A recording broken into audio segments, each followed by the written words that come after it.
Just a little friendly warning, I did not do early access for this game, so I have no idea what constitutes a spoiler. Best just assume this review is full of them. You don't need me to tell you that Hades 2 is good. You already know this. You already know that the pedigree of the original Hades, coupled with a lengthy early access period for its second entry, ensured the final 1.0 release was going to be a monster. This indeed came to pass, for it is, in fact, a monster. Blistering intensity, deep configurability, and astounding art direction make for one of the most impressive games to come across my table this year.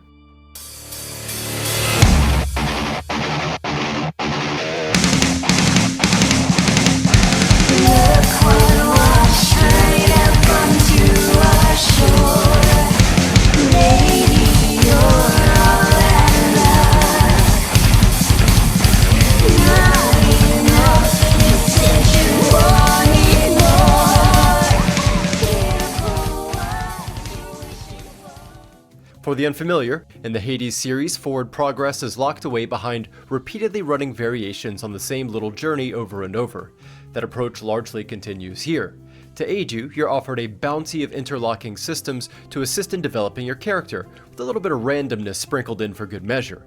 These systems seamlessly blend together, somehow managing to not come apart at the seams despite the absolute chaos it creates. It goes without saying that the combat system is best in $30 class, but it's far from the only noteworthy aspect about this game. There's lush music and soundscapes,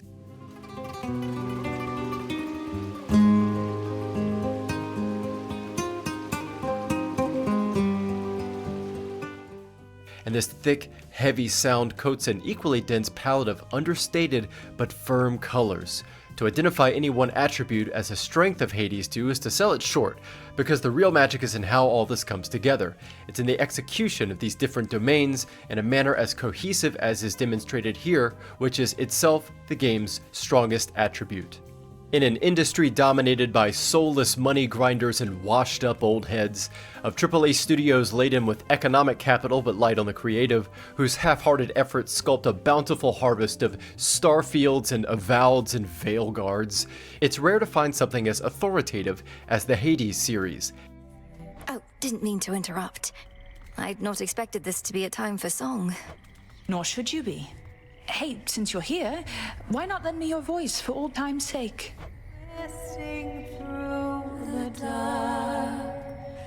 That's it. Speaking of Veilguard, really quick, I don't have anywhere else to put this in the video, but when I was looking up B-roll, I found this behind the scenes for the next Dragon Age video from BioWare 5 years ago. Oh my god. For the game we're working on now, we want to tell a story. What happens when you don't have power? What happens when the people in charge aren't willing to address the issues? Hades knows what it is because every single person that worked on it knows what it is. It's evident, self-evident, that Supergiant fully brought to bear their skill in executing this shared vision.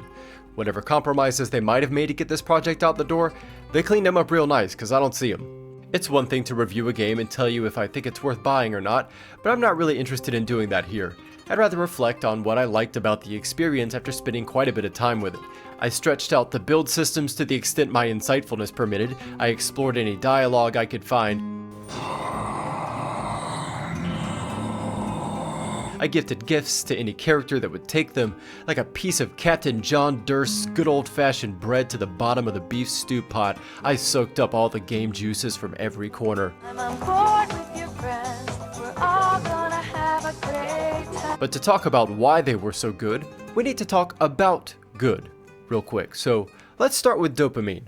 Accept my mark and go, and later I shall open the abyss for you again.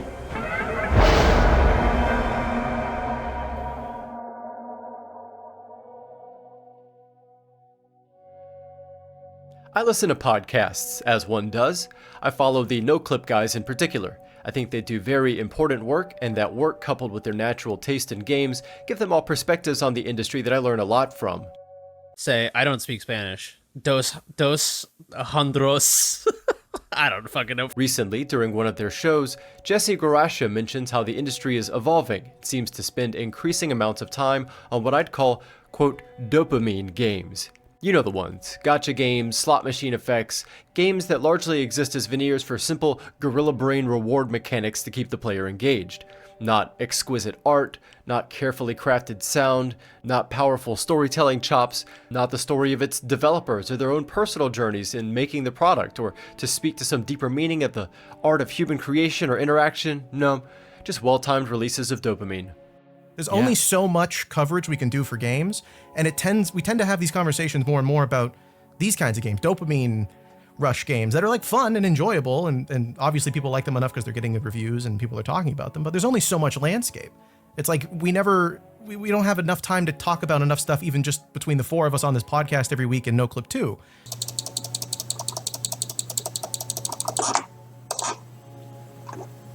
Now, for the record, I echo all the same boilerplate concerns about predatory game design built with monetary incentives in mind.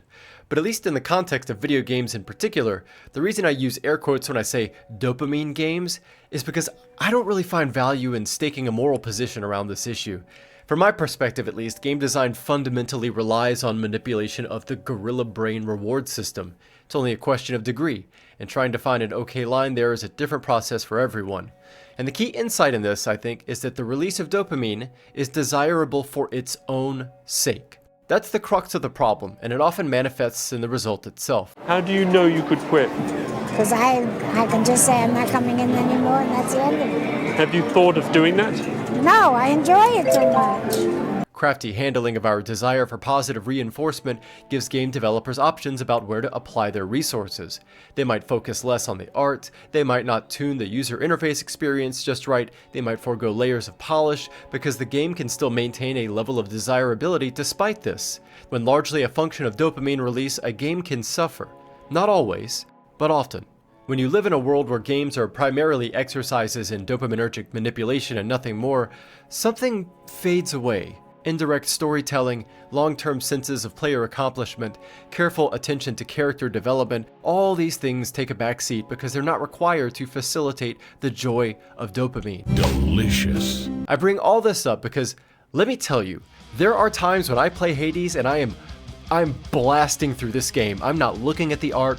I'm smashing through the dialogue as fast as I can. I don't give a shit what any of these gods have to say. I'm rampaging through boss rooms. Numbers fucking flying on screen faster than I can interpret them. Completely in the zone. Dopamine. So what gives? Is Hades mechanically no different than these other problematic games? I think in most respects, no. It's not. And if that's the case, then why should it have any more merit than any other old run-of-the-mill Android phone, anime girl, microtransaction, ooga booga big titty number go up game? Well, there's a shitload of reasons, but let's start with the art. This game is basically an interactive oil painting. Hades 2 has a rich, creamy, informative visual character befitting a setting as fantastical as the Greek mythos.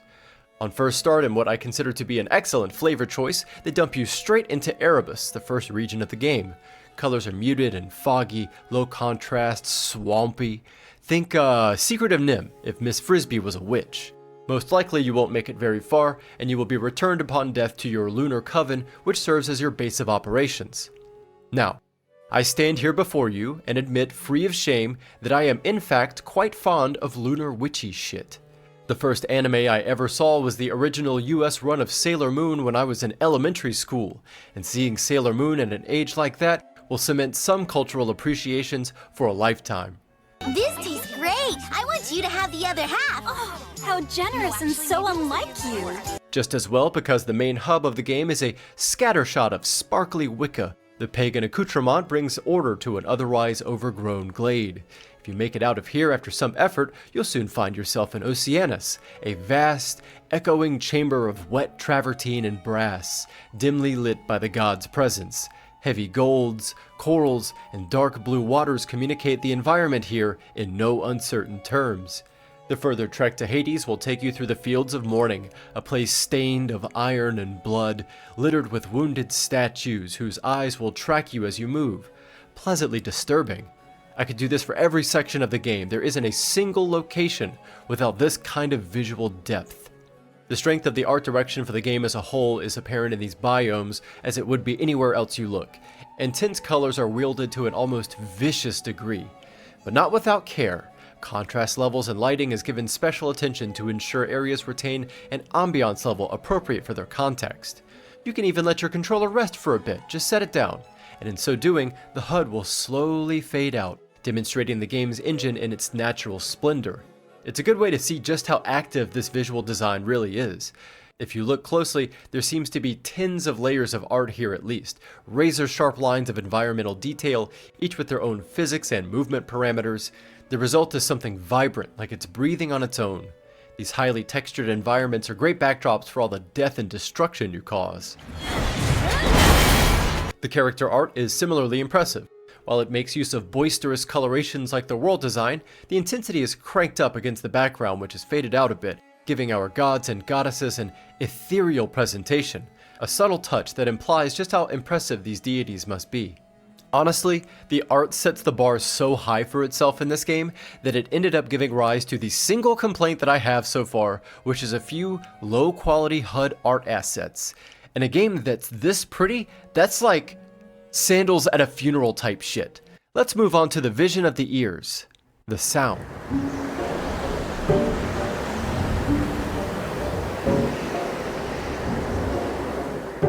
The soundscape of the game exhibits an equal level of impressiveness as the visuals, excepting that border. The audio is crisp and inviting, particularly the narration. Together we shine, sister. It's been too long, sister. Look at you on your great hunt. Not ideal circumstances, but you've finally begun. Know that the family has your back, surprised as they are about this. The gods speak with authority befitting their character. Weapon sounds are varied and compellingly inconsistent, staving off the dreaded repetitiveness for as long as possible.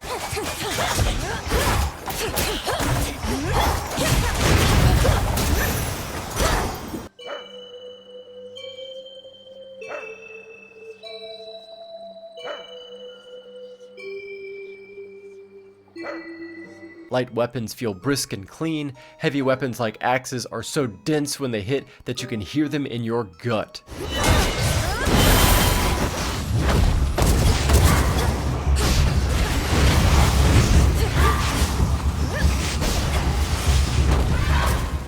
Excellent. As is the music. Being that this is a game about attempting to traverse the various regions about and around Hell, it's unsurprising that we'd find a lot of power metal, a lot of djent-ass sounds. The music's not always violent. Sometimes it's sullen, quiet, mysterious. Usually, though, it's pretty violent.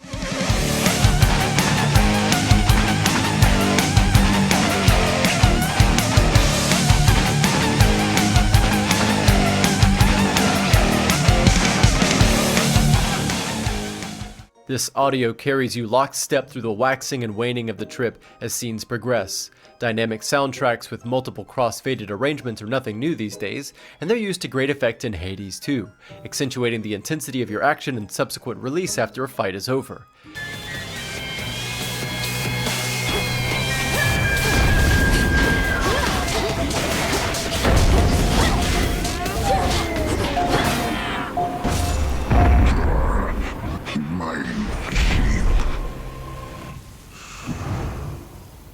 Nap time. This application of dynamism is utilized with an acute awareness of its surroundings. Descend the depths of Oceanus, for instance, and you'll hear a faint singing in the background that seems to grow louder as you go from chamber to chamber.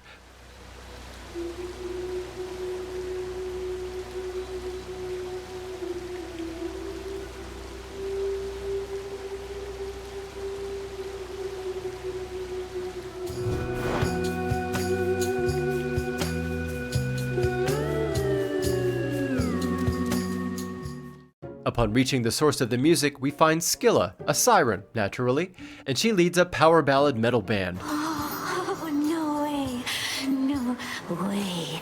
Look at Gal's a lady. Ladies never come to see our shows. You must be different. What's your name? Oh, make yourself comfy. We're just about to start, aren't we, gals? Sirens. I count at least 3, maybe 4 different musical numbers that Scylla will play for you, depending on some mystical factors unknown to me at this time. Music and sound are first-class citizens in this game. This interconnectedness of design domains shows real mastery of the medium, providing a richness that I've come to see as emblematic of the Hades series as a whole. These people at Supergiant know how to make a fucking video game. When we talk about richness, we're looking for more than bombastic colors and piercing audio. We also consider the resolution of this design, because in the same way that higher resolution displays can mean more pixels, it can also mean other things, like the depth of a work. For example, take Eris here. She sometimes drops trash on the ground you can pick up, a cute, character-driven way of providing crafting ingredients later needed. Good design in its own right, and Eris is a dirty, unkempt rifle woman, as we would expect Strife Incarnate to be. Nearby her on the ground are some empty bullet casings. If you walk on these casings, you will hear a sometimes just a single, telltale sound of brass. It's faint, but it's there. It's a subtle addition to the overarching design theme of Eris and this game's philosophy to design as a whole. There was a board meeting with a couple of people where someone said, "We need to put Eris here. How do we do that?" And the answer was sights, sounds, flavor-appropriate items, interactivity. You can feel the design decisions that went into making this single little effect happen, and a lot of players might not even notice it. That is richness. Hades 2 is full of it. Just in passing, here's another insightful design choice. How about the fact that pressing up, left, one of the D-pad buttons brings up your appendix, and it automatically tabs over to the character that you're closest to. That's good design. By the way, the more problem-solving minded among you can probably figure out how to get the audio tracks extracted from the game data pretty trivially. If you were so inclined, you could go poking around, pull them, and check out the different audio layers for yourself to see what you can find. There even would appear to be some unused tracks in there that didn't make the final cut for some of the music. I definitely did not do any of that, but if you did, this is what it would probably sound like.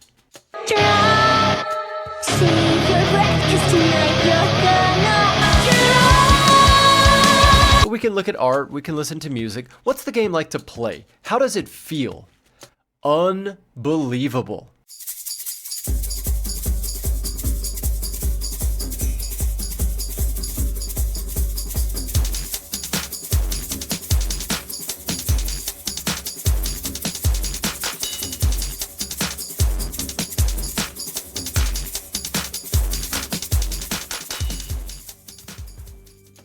Playing Hades 2 will push you to the absolute limit. This game will force you to think as quick as someone half your age, I guess down to a point, or try to give you a heart attack in the process. Sure as the sun rises tomorrow, it was all but certain Hades 2 was going to build on the strengths of the first entry. Somehow that combat feels even more fluid here. I'm playing on Steam through Linux because I just bawl like that. I feel like I'm doing surgery with a controller. Precise, well-tuned builds in the game become horrifying weapons of war that almost teleport from spot to spot at 120 frames a second. Even the eventual haphazard cobbled up dumpster build feels powerful once you feel out how it wants to move. There's really no bad builds at all in this game. There's optimal builds, no doubt, but even the shitty ones are fun. The game offers you two opposite directions of travel this time, down into Hades proper, or into the overworld towards Mount Olympus. The game combines 2 attacks and an AoE cast effect to provide a dense network of build options. Each of the 3 effects can be further enhanced by charging them up, just by holding the button for longer. Moonlight, guide us. Moonlight, yeah. The behavior of these 3 actions fundamentally depends on your weapon, of course, and there's 5 to choose from. A projectile wand, a pair of stabby bits, a set of spinny torches, a skull bomb, and a straight-up mech suit, because fucking why not? Each weapon itself has a number of subclasses that optimize for different playstyles, projectiles, crit damage, AoE effects, and so on. Much of the rest of the original Hades is still here too, which is a good thing. If it ain't broke, don't fix it. Coin purchases, keepsakes to target specific builds, a similar system for making higher difficulty challenge runs. There's also the Chaos Trials, which let you fight under a specific set of win conditions for a unique reward, and terrible border art. This multivariate flexibility is the secret sauce behind the game's one more run compulsiveness. Now, you can't have access to all this juicy buildcraft at one time, of course. That's no fun. It has to be exposed organically to you, to give time for your skills as a player to develop, and for the story's plot lines to breathe through successive interactions with a stable cast of characters. To do this, the game wields a very economically well thought out item system to gauge your forward progress.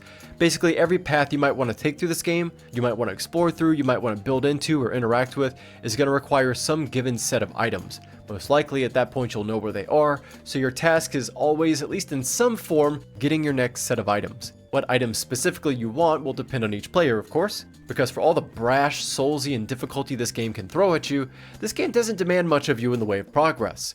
With so many systems like cauldron crafting, weapon advancement, keepsake improvement, visual decorations except the ones that are garbage, sexy bath scenes, and more, you can flow through the game how you like for the most part. Couple that to a very active, flashy combat system, and you've got something that can be really hard to put down. And I wonder, isn't this problematic design? I mean, in many respects, isn't this the very same problem we mentioned earlier? For my 2 cents, it says good things about the developers of a piece of software when they make sure to wrap that style of engagement in copious amounts of highly detailed human work, finely tuned input controls, stylistic choices, creative mythological interpretations, all these things that represent the shower thoughts of years of work at Supergiant. You can feel that here. You can feel that each of the teams that worked on this game talked to each other. Illustrators and storyboardists drew hours to detail each aspect of the world as presented. Audio engineers banged together God knows what shit in a studio to capture the delicate Foley sounds of hell. It's the blending of all this, the sights, sounds, interactivity, the grasp of plot delivery. It demonstrates a masterful work of human achievement, of manifesting, communicating, and executing an artistic vision over a long span of time. The amazing game that they've built leverages monkey brain goodness to keep you engaged, but it does so as a good faith hook to invite you inside one of the most flavorful interpretations of the Greek mythologies that, in my opinion, we've had in decades. That's impressive. The feelings that I get from playing a game like that are something that Dopamine alone cannot offer. I think stripped away of most of that humanity, maybe like a gray box prototype, Hades would become something like a Vampire Survivors. And really, that's not a bad thing either. For many reasons, I think Vampire Survivors is an excellent study in what makes games fun, but it lays bare how dependent some of them can be on Moorishness. And Hades is not Vampire Survivors. It's not stripped away. It's not bare. It's one of the most cohesive, inspired, gorgeous games I've played so far this year and is in my runner for GOTY 25. But I haven't played Silksong yet. I haven't even played Hollow Knight. Who knows, they might be good too. Thank you, Danny, for the no-clip footage. I'm fairly certain you said it was okay if other people use it.